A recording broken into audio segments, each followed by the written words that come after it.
Have you ever noticed that your voice sounds completely different on the phone than when you talk in person? Or when you record yourself, you sound completely different. It doesn't sound like you at all. This is because we change our voice based on the situation, whether we realize it or not. We raise our pitch, we speak more formally, and we perform in a way that doesn't feel natural. But why do we do this? In this video, I'll be explaining why you might be putting on lots of different voices and why lots of other people also have the same issue. Hi, my name is Emily and I'm a voice and communications coach, and I'm here to help you understand your voice and help you speak more confidently. Just the other day, I was talking to a young woman in her 20s and I was talking about what I do as a voice and communications coach. I was telling her that I help people speak more confidently, I do public speaking, and this led on to her speaking about her own voice when she was growing up. She said she wasn't very extroverted, she was quite quiet and reserved, but she was a dancer when she was younger. And then she told me that when she's on the telephone, she normally talks 5 tones higher than she normally does in person. She said she wasn't scared talking one-to-one in person, but when it comes to talking on the telephone, she completely panics and she doesn't know what to do. The worst thing was, she said, when she has to leave a voice message for someone, she doesn't know what to say and she fumbles and she gets it all wrong and then she has to hang up. And I told her, because she was a dancer, this is why you are scared of talking to people over the telephone. And she didn't quite understand what I was talking about at first, and I explained to her that because she used to be a dancer growing up, she has a tendency of performing. Now, when you are on stage as any performer, you can't really see the audience in front of you. You do your own thing, you're performing on the stage, and all the lights are on you. When you look into the audience, everything is just a blur, it's black. You can't see their facial features, you can't see their eyes, the way that they're smiling, how they are reacting. But you, as a dancer, you expect an applause at the end of your performance. But she still couldn't understand what being a dancer had to do with her voice when she was talking on the telephone. She said, "Hang on, let me sit down, explain this all to me again." So I said to her, when you are dancing, you're performing on stage, you have a performance. And when you look out into the audience is a blur. That's your abstract audience. You can't really see them. You can't see who they are, what they're doing. You just know that they are there. And I said to her, when you're on the telephone, it's exactly the same thing. You are putting on a voice, you are performing to the other person on the end of the phone without realizing it, because you have been conditioned from a young age to dance, to perform. So when you're on the telephone, it's exactly the same, because you can't see the audience. With a phone, unless you're on FaceTime, you can see the person. But if you're on the phone, you have this abstract audience. You don't know who the other person is. You can't see their facial expressions. You can't see the way that they're smiling or the way they're reacting to you. But for her, as a dancer, all she expected from speaking and talking into the phone was some sort of reward, an applause from the other person. And when she doesn't get that from the other end of the telephone, she starts to panic, because without the applause, there isn't a celebration. There isn't a thing to tell her, oh, you've done a good job. So when she's on the phone and there's silence, that's when she panics. Or when she has to leave a voice message, there is no one on the other end of the line. She doesn't know how to compose herself. She is completely lost within herself. She knows that she has to perform, which is to say something for the voice message. But she also knows that there is no audience at the end of it to give her an applause. And this is why she struggles so much speaking on the phone. And I said to her, this is probably why you're also scared of filming yourself for social media, because the camera is an object. This is where the abstract audience comes in as well. There is no audience, and it feels weird to be able to speak into an object as though they were your audience that you're performing for. And at the end of our conversation, she was completely mind blown. She had come to the realization that her conditioning when she was younger to become a dancer, to perform in front of lots of different people, actually affected her communication and the way she spoke, in this case on the phone or when she was filming herself for social media. And this is what I wanted to talk about today on this video, was why lots of people have this habit of performing when they are speaking to other people or when they are speaking in lots of different situations. I think the aspect of performing really comes into play when we are changing our voices all the time.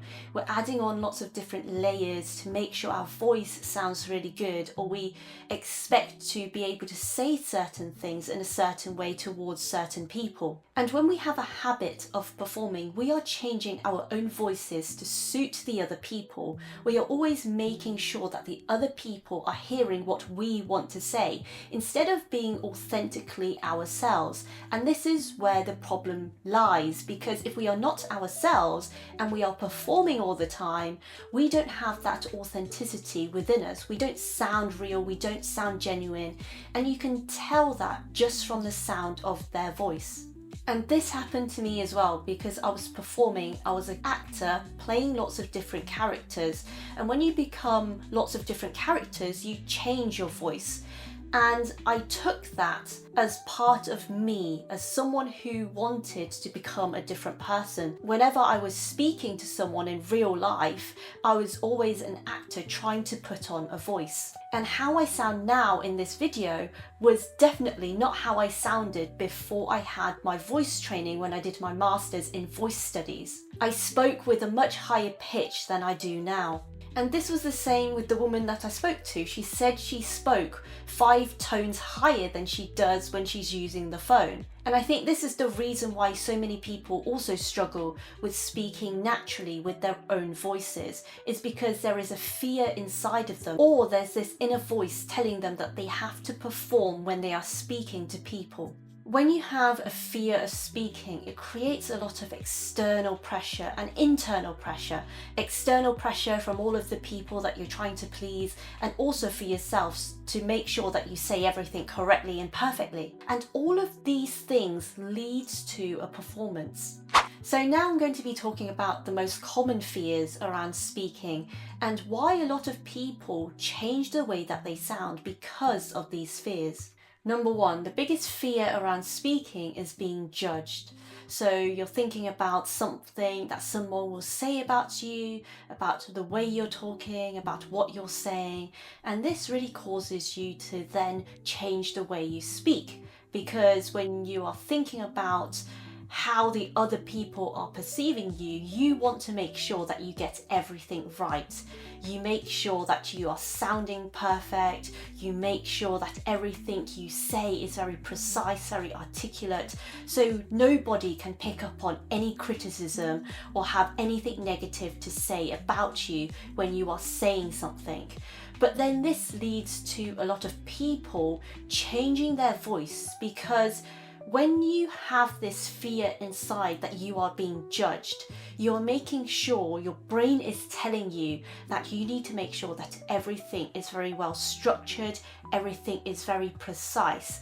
And this leads to your personality going out of the window, because you're so focused on every single thing that you are saying, you have no sense of personality. Your voice is very flat, it's very monotone, and it's very difficult for the other person to listen to you. And especially when you have a script, it tends to be over-rehearsed and over-rehearsed. So when you come and perform it live, it sounds very robotic.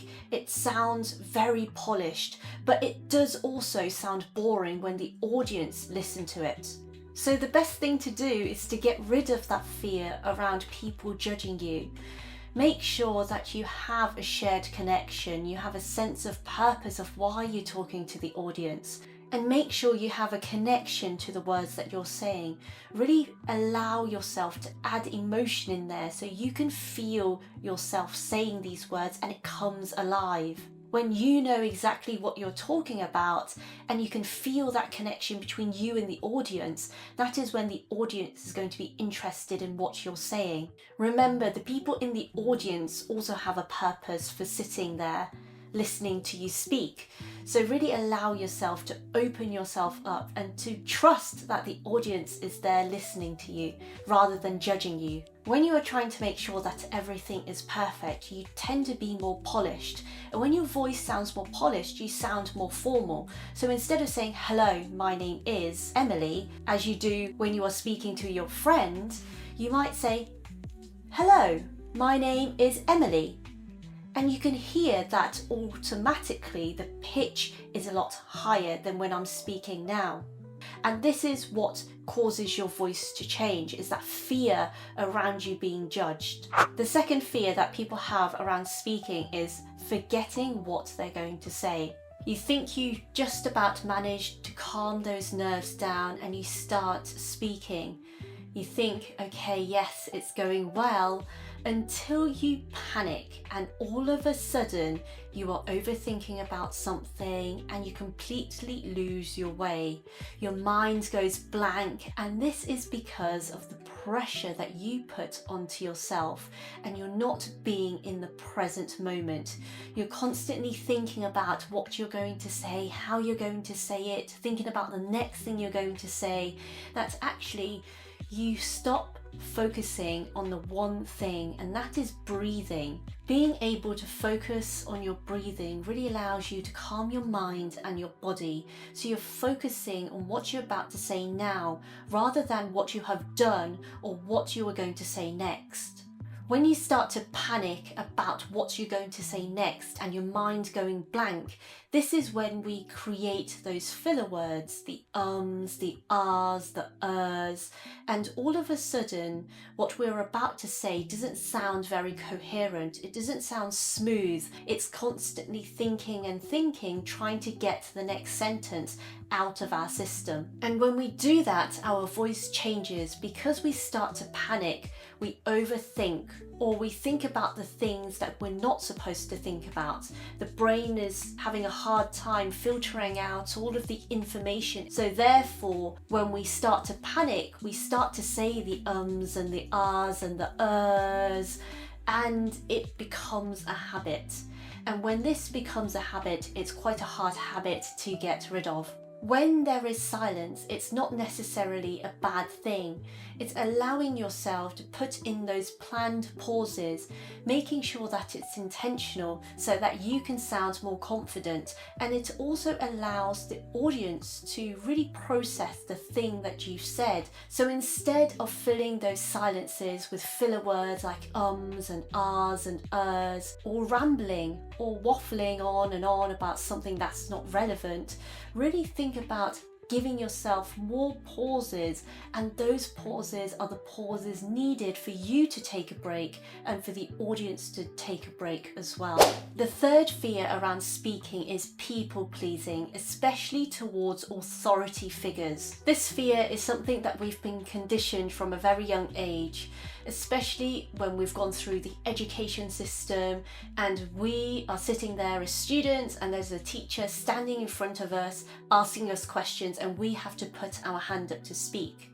Now, the way that we've been conditioned with this fear when we go to the workplace is exactly the same. We, as an employee, we have to please our boss or the people that are in charge. So we change the way we speak to make sure that we are saying the right things for them. We make sure when we're speaking that our voice sounds a little bit more formal, we sound a little bit more professional, because we want to feel like we are well respected and we are worthy of having that job. And when we put pressure on ourselves to sound more professional in a formal environment, this is when our voice changes. We sound very stiff, we have no more personality because everything we say is quite rigid, and also it might come across as though we're very unapproachable or unfriendly. And because we want to sound more professional at work, we then change the tones of our voice. So instead of feeling very comfortable and relaxed in an environment where we are talking to our friend and we're open about what we want to say, we feel very closed, very reserved, we're very hesitant because we want to sound very professional. This is where formality really kills the tones in our voice. We have no more energy, everything is less enthusiastic, we don't sound very engaging, and this is because we don't have any personality in our voices anymore. We sound completely lifeless because we're trying to become more professional. And when we try to become more professional, we're performing, we're trying to become somebody else. And this is where our voices completely change. And this is why lots of other people have lots of different voices that they put on, because they have lots of fears around speaking. So they might have one voice for when they're sending emails, another voice for when they're speaking on the phone, another voice when they're talking to their friend, another voice when they're talking to their colleagues, another voice when they're talking to their boss. And when you have lots and lots of different voices, it can be very hard to maintain. Your brain gets very confused on which voice you should use at a certain time. And when it comes to having a voice and making it sound like you, I believe that you should just have one blended voice, allowing all of those voices to come together and for it to sound like you. That's the most important thing. You are putting in the passion, the energy, you're creating that enthusiasm, and you're imagining those things that you want the audience to imagine as well. You're creating how they are feeling. So by having one voice, you can talk to everybody. You're making sure that you're really comfortable and relaxed in the environment. And all you need to do is to change the wording of who you're speaking to. So you might say to your friend, "Hi, you okay?" But in a more formal environment, you might not say, "You okay?" You might say, "Hi, how are you?" But the way you are speaking, how you're speaking from who you are doesn't change. You're not creating a character for yourself. You are being authentically you. You are able to put your own personality. You're able to say the words without hesitating. You're able to think about what the other person wants from the conversation. And when you're able to speak as yourself, you're able to be more open, you're able to share more with others. And this is what makes a person feel very genuine and very down to earth, because what they say, people can connect with. And being comfortable in every situation when we are speaking is the key. Allowing yourself to be as comfortable when you're talking to your colleague as if you are talking to a friend. When you are comfortable talking in that environment as yourself, you no longer have to pretend or perform to another person. So trust your voice and think about which version of you want to portray. Whether you want to portray the genuine, trustworthy you who's very open and honest, or the person who is less genuine and authentic and is performing and pretending to be somebody else. As always, if you found this video helpful, please hit the like and subscribe button. And if you want to understand and learn more about your voice, you can click on the links below to work with me.